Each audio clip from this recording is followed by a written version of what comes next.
ദിവസം നീണ്ടുനിന്ന സംഘർഷത്തിനൊടുവിൽ പശ്ചിമേഷ്യയിൽ സമാധാനം പുലരുന്നു. അമേരിക്കൻ പ്രസിഡന്റ് ഡൊണാൾഡ് ട്രംപിന്റെ പ്രഖ്യാപനത്തിന് ശേഷം ഇറാനും ഇസ്രയേലും വെടിനിർത്തലിന് തയ്യാറായി. അതേസമയം ഇസ്രയേലിൽ ഇറാൻ ഇന്ന് നടത്തിയ വ്യോമാക്രമണത്തിൽ 3 പേർ കൊല്ലപ്പെട്ടു. വിവരങ്ങളുമായി MG മിഥുൻ ചേരുന്നു. മിഥുൻ, വലിയൊരു ആശങ്കയിൽ നിന്ന് ലോകം ആശ്വാസത്തിന്റെ നെടുവീർപ്പുതിർക്കുകയാണ്. ഇന്നലെയൊക്കെ ആയപ്പോഴത്തേക്കും കാര്യങ്ങൾ കൈവിട്ടു പോകുമോ എന്നൊരു ആശങ്കയുണ്ടായിരുന്നു. പക്ഷേ ഡൊണാൾഡ് ട്രംപിന്റെ പ്രഖ്യാപനത്തിന് പിന്നാലെ ഇരു രാജ്യങ്ങളും ഇപ്പോൾ വെടിനിർത്തൽ പ്രഖ്യാപിച്ചിരിക്കുകയാണ്. എന്തൊക്കെയായിരുന്നു നാടകീയമായി വെടിനിർത്തലിലേക്ക് വഴിവെച്ചത്? ശ്രീജ, 12 ദിനരാത്രങ്ങൾ ഏറെ ആശങ്ക കൂടിയായിരുന്നു ലോകരാജ്യങ്ങൾ ഇതിനെ കാണുകയും ചെയ്ത് ഏറ്റവും ഒടുവിൽ ഡൊണാൾഡ് ട്രംപ് തന്നെ രംഗത്തിറങ്ങിയതിന് പിന്നാലെ ഇപ്പോൾ ഇരു രാജ്യങ്ങളിലും വെടിനിർത്തലിന് തയ്യാറായിരിക്കുന്നു എന്നുള്ളതാണ്. വെടിനിർത്തൽ ഇപ്പോൾ പ്രാബല്യത്തിൽ വന്നു. ഇനിയൊരു വയലേഷനും ഇരു രാജ്യങ്ങളുടെ ഭാഗത്തുനിന്ന് ഉണ്ടാകില്ല എന്ന് രണ്ട് രാജ്യങ്ങളും പറഞ്ഞു വെക്കുകയും ചെയ്യുന്നു. മറ്റൊന്ന്, ഏവരും ഉന്നയിക്കുന്ന ഒരു ചോദ്യമുണ്ട്, എന്തിനു വേണ്ടിയാണ് ഈ ഒരു സംഘർഷം ഈ 12 ദിവസം തുടരുന്നത്? അതിൽ ഇറാൻ പറയുന്നത് ഒരു തരത്തിലുമുള്ള നാശനഷ്ടങ്ങൾ, അതായത് ഈ ആണവ കേന്ദ്രങ്ങൾ തകർക്കാൻ ഉള്ള ശ്രമം അമേരിക്കയുടെ ഭാഗത്തുനിന്നും ഉണ്ടായി, ഒപ്പം തന്നെ ഇസ്രായേലിന്റെ ഭാഗത്തുനിന്നും ഉണ്ടായി. അതിലൊന്നും തന്നെ വിജയിക്കാൻ അവർക്ക് സാധിച്ചില്ല എന്നുള്ളതാണ് ഇറാൻ അവകാശവാദം ഉന്നയിക്കുന്നത്. മറ്റൊന്ന്, ഇസ്രായേൽ പറയുന്നത് ഓപ്പറേഷൻ ലയൺ അത് കൃത്യമായി വിജയത്തിലേക്ക് എത്തിക്കാൻ തങ്ങൾക്ക് സാധിച്ചു. ഇറാന്റെ സൈനിക ആണവ കേന്ദ്രങ്ങൾ പൂർണ്ണമായി നശിപ്പിക്കാൻ സാധിക്കുകയും ചെയ്തു. അതിന്റെ അടിസ്ഥാനത്തിൽ വെടിനിർത്തലിന് തയ്യാറാകുന്നു എന്നുള്ളൊരു പ്രതികരണമാണ് ഈ സീസ് ഫയറിലേക്ക് വഴിവെച്ചതിലൂടെ ഇരു രാജ്യങ്ങളും നടത്തുകയും ചെയ്തിരിക്കുന്നത്.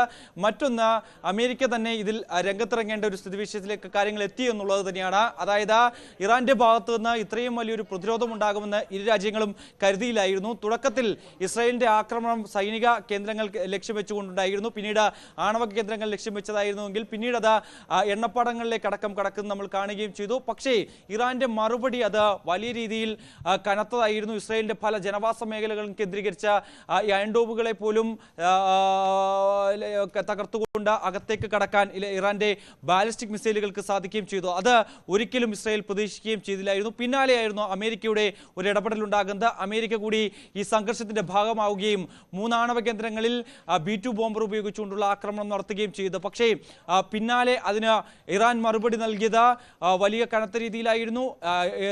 ഇത്തരത്തിൽ ഖത്തറിലെ US സൈനിക താവളങ്ങൾ ആക്രമിച്ചുകൊണ്ടായിരുന്നു, ഒപ്പം തന്നെ ഇറാഖിലെ US സൈനിക താവളങ്ങൾ ആക്രമിച്ചുകൊണ്ടായിരുന്നു ഇതിന് ഇറാൻ മറുപടി നൽകുകയും ചെയ്ത് ഒടുവിൽ ഗത്യന്തരമില്ലാതെ അമേരിക്കയ്ക്ക് തന്നെ ഈ ഒരു വെടിനിർത്തലിലേക്ക് കാര്യങ്ങൾ എത്തിക്കേണ്ടി വന്നു എന്ന് തന്നെ വേണം നമുക്ക് ഈ ഒരു ഘട്ടത്തിൽ മനസ്സിലാക്കാൻ. അങ്ങനെ ട്രംപിന്റെ പ്രഖ്യാപനം ഉണ്ടാകുന്നു. നാടകീയ നീക്കങ്ങൾക്കൊടുവിൽ ട്രംപ് പ്രഖ്യാപിക്കുന്നു 24 മണിക്കൂറിനുള്ളിൽ സീസ് ഫയർ നിലവിൽ വരും, വെടിനിർത്തലിന് ഇരു രാജ്യങ്ങളും തയ്യാറാകുമെന്നുള്ള ആ ഒരു പ്രഖ്യാപനം വന്നതിന് പിന്നാലെ ആദ്യം ഇറാന്റെ ഭാഗത്തു നിന്നായിരുന്നു ഈ വെടിനിർത്തലിന് സമ്മതം മൂളിക്കൊണ്ടുള്ള പ്രസ്താവന വരുന്നത്. അതിന് പിന്നാലെ ഇസ്രായേലിലേക്ക് ചില ആക്രമണങ്ങളും ഇറാന്റെ ഭാഗത്തുനിന്നും ഉണ്ടാവുകയും ചെയ്തു. ടെല്ലവീവിലും ഒപ്പം തന്നെ മറ്റ് തെക്കൻ ഇസ്രായേലിലും സമാനമായ രീതിയിലുള്ള ആക്രമണം, ബാലിസ്റ്റിക് മിസൈലുകൾ ഉപയോഗിച്ചുകൊണ്ടുള്ള ആക്രമണത്തിൽ 3 പേർ കൊല്ലപ്പെടുന്ന സ്ഥിതിവിശേഷം ഉണ്ടാവുകയും ചെയ്തു. അപ്പോഴും നമ്മൾ കരുതിയിരുന്നത് ഇതിനൊരു അയവുണ്ടാകില്ല.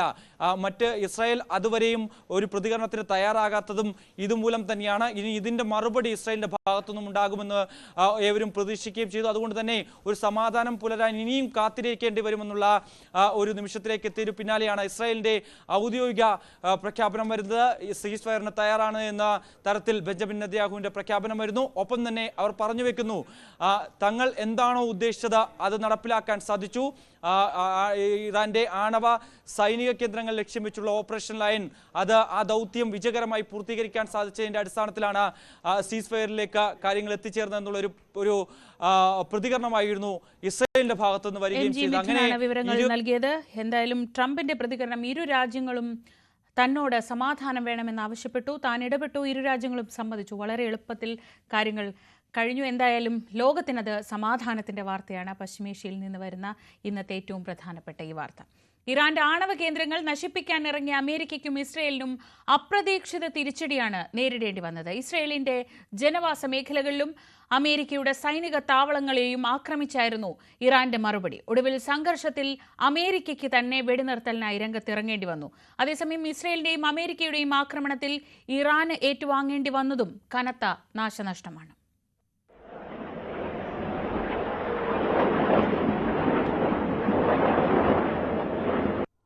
ലോകരാജ്യങ്ങളെ മുഴുവൻ മുൾമുനയിൽ നിർത്തിയ 12 ദിനങ്ങൾ.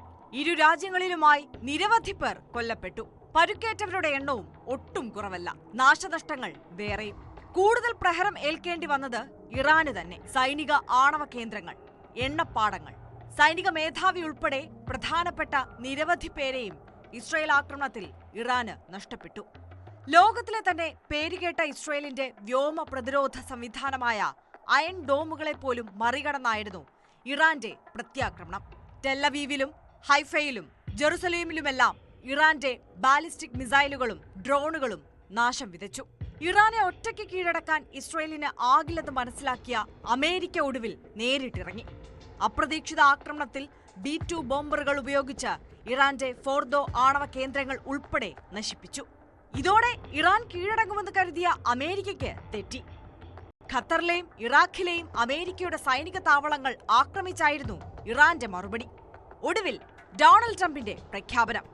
പിന്നാലെ ഇരു രാജ്യങ്ങളും വെടിനിർത്തലിലേക്ക്. സംഘർഷഭരിതമായ പശ്ചിമേഷ്യയിൽ